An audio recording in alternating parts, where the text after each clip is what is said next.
আপনাদের কারো কবর রাজাব মাপ তো আমার জনপ্রিয়তা দিয়ে আমনে লাভ কি? চেনে আমারে, আমনে লাফান কিতেন? বুঝেন না কথা? মানুষ চিনে আমারে, তো আপনি ফাল মারেন কা? তাহলে এগুলো বেহুদা জিনিস। মালিকের ইচ্ছা, মালিক কখনো একজনের সামনে, কখনো হাজার জনের সামনে।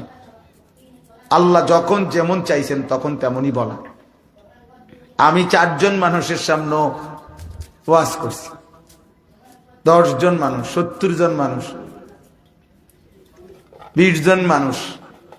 আলহামদুলিল্লাহ আমার জীবনে মাগরিব বাদ এমন বয়ানও করছি যখন আমি ছাড়া শ্রোতা একজনও তখন আইয়া বসে সারে নাই, আমি খুতবা পড়ে ফেলছি, খালাস, কোনো অসুবিধা নেই।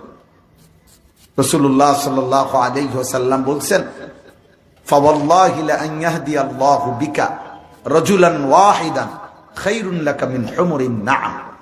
আল্লাহর কসম, তোমার দ্বারা একজন ব্যক্তি আল্লাহর পথ পাওয়া, আখিরাতের সন্ধান পাওয়া, গোটা আরবের সমস্ত দামি উট তোমাকে হাদিয়া দেওয়ার চাইতেও কোটি গুণে উত্তম।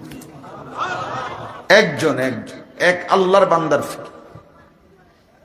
এজন্য দোস্ত আমার, বন্ধু আমার, ভাই আমার, নওজোয়ান সাথী আমার, প্রত্যেকে আল্লাহর কথার দিকে মুতাওয়াজ্জহ হওয়া উচিত।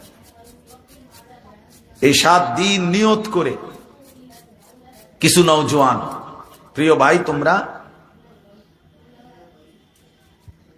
আল্লাহর কথার 7 দিন টানা মনোযোগ দিয়া শোনো। বলে হুজুর, সব হুজুরের সব কথা তো বুঝি না। কিচ্ছু বুঝার দরকার নেই, কিছুই বুঝছো না, তুমি শুধু তাকায়া থাকো, তুমি শুধু চাইয়া থাকবে। বলে আমি কিছুই বুঝছি না 7 দিনে। কিন্তু মালিক যদি তোমার আন্তরিকতা দেখে, আগ্রহ দেখে, আর আল্লাহ তাআলা যদি কলিজায় 1 ফোঁটা নূর দিয়ে দেয়, রহমত দিয়ে দেয়, তো আগামীর জান্নাত পর্যন্ত তুমি গন্তব্য দেখবা। বুঝ দিবে তো আল্লাহ না, বক্তানি। কথা বোঝেন না? আল্লাহ কোরআনুল কারীমে নবীজিকে বলছেন, লা তুহাররিক বিহি লিসানাকা লিতা'জালা বিহি ইন্না আলাইনা জামআহু ওয়া কুরআন। বন্ধু, আপনার অন্তরে কোরআন বসিয়ে দেওয়া, আপনার জবান দিয়ে কোরআন উচ্চারণ করিয়ে দেওয়া, আর একটু পরে আছে সুম্মা ইন্না আলাইনা বায়ানা, কোরআনুল কারীমের বিস্তারিত তাফসীর ব্যাখ্যা করে দেওয়া।